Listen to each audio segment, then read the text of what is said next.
lately I've been streaming a game called Castlevania Symphony of the Night. It's a very popular game, I'm sure you've heard of it, possibly because you've watched my stream on it.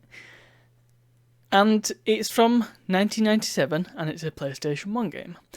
Now, when you think of PS1 games from 1997, or a lot of games from 1997 in fact, tend to be a little bit on the dated side, don't they? Even the likes of Fallout, which is, is one of my absolute favourite games ever, but even I would say it's quite dated, particularly in terms of its graphical fidelity, and that's where it all comes from. A lot of the 3D platformers of the day were also very, kind of clunky to control, and they hadn't quite got it down just yet. But mainly it's to do with graphics, isn't it? You think of mid to late 90s games, particularly 3D games, and they're never very good looking to today's standards. But then you look at certain games from the mid to late 90s, specifically talking about Castlevania Symphony of the Night. That game is in 2D, and it's something that you often forget about. That games look bad in the 90s, but actually 2D games looked incredible in the 90s. Need I remind you, Metal Slug 1996, one of the, if not the best looking game ever made. I've already mentioned it on the Metal Slug book vlog the other day. And Symphony of the Night is another example. It's admittedly not as good looking as Metal Slug, because nothing is, but it stands up and it looks like it could have been made today. It's got a certain amount of 3D in it, but it's mainly things like effects and minor background details that you wouldn't even notice if they weren't 3D. And it's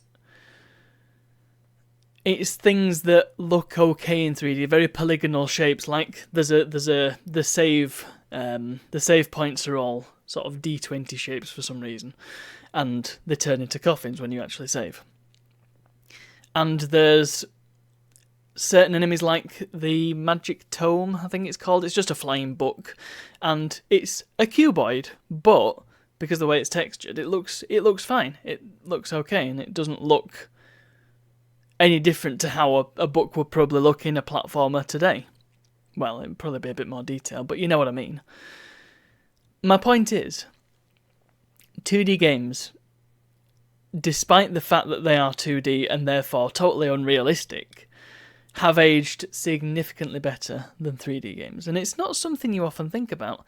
Lots of people will say the same, and I've seen tons of articles on classic video games where they all say, "Oh, 2D age better than 3D," but it's a important thing to remember, and particularly, I've come across so many people who have said that they won't play a game or that they're not interested in retro gaming because it's all 2D. And I just think, well, but 3D doesn't make a game good. And you have a lot of the PS1 catalogue as good examples of that. And you have a lot of the PS1 catalogue as good examples of the fact that 2D can be better than 3D, because it doesn't matter. It's about the game. It's not about how many dimensions it has. Anyway, that's my point for today. Please let me know about any 2D games that you think have aged really well, or 3D games that you think have aged really well. I would be interested to hear. Anyway, that's all for today. Thank you very much for watching, and I'll see you all tomorrow.